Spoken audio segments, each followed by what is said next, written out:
Magandang araw po sa inyong lahat.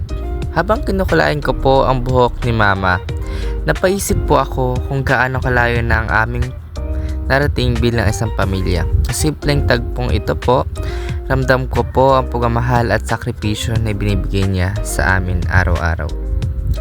Ang video po na ito ay tungkol sa isang mahalagang bahagi na aking buhay, ang aking pagkatapos sa senior high school. Hindi lang po ito simpleng achievement, kundi isang kwento ng hirap, pagtitiis, at walang sawang suporta ng aking pamilya po. Sa bawat araw na ako'y nag-aaral, hindi ko po ito nagawa mag-isa. Nandyan po ang aking mama na patuloy nagsusumikap para sa amin. Nakikita ko po ang kanyang pagod at sakripisyo. At siya po ang naging inspirasyon ko po para hindi sumuko. Kasama ko rin po ang aking ate na kahit may kapansanan po o PWD, patuloy pa rin po siya nagbibigay lakas sa akin. Dahil sa kanya, mas lalo ko po naiintindihan ang halaga ng pamilya at pagmamahal. Hindi man po naging madali ang aming buhay at kahit hindi perpekto ang aming pamilya, kasama ko rin po ang aking papa sa kwento ng aking paglalakbay. Bahagi siya ng kung sino ako ngayon. Sa kabila po ng lahat, hindi po kami pinabayaan ni Lord. Siya po ang gumabay sa amin sa bawat hakbang po. Sa mga panahong nawalan po kami ng pag-asa, siya ang nagbibigay sa amin ng lakas para magpatuloy.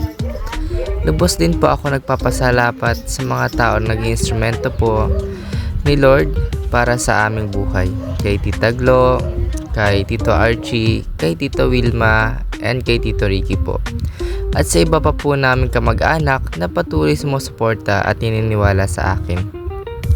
Isang malaking pasasalamat din po sa SMNHS Cycle of Love Scholarship at Batang Bibo na naging daan upang may pagpatuloy ko po ng aking pag-aaral. Sa mga sponsor ko po, kay Tatay Ram, kay Tito Joe Roren, maraming salamat po sa inyo lahat, sa inyong kabutihan at tiwala. Ang pagtatapos ko po sa senior high school ay simula pa lamang na mas mahaba kong paglalakbay. May courage pa pong haharapin at pangako ko po na mas pagbubutihin ko pa ang aking pag-aaral. Gagawin ko po ang lahat na aking makakaya upang masuklian lahat ng sakripisyo at tulong na binibigay niyo po sa amin.